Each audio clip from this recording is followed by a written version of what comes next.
Nejznámějším rybníkářem byl rožmberský regent Jakub Krčín z Jelčan a Sedlčan.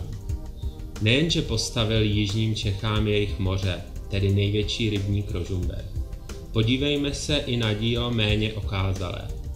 Toto je například Nová řeka, takové protipovodňové opatření ze 16. století.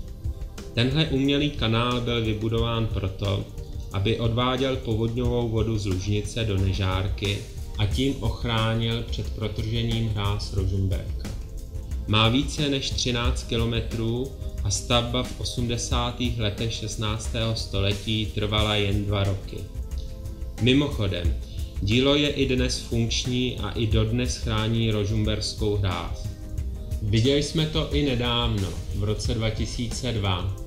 Tehdy Rožmberk zachytil 10násobek svého objemu, rozlil se více než 4násobně, ale hráz zůstala nepoškozena. Rožmberk, to je opravdu úctyhodné vodní dílo. Největší v celé střední Evropě. Skoro 490 hektarů. A to si představme, že původně byl více než dvojnásobný. Měřil 1060 hektarů.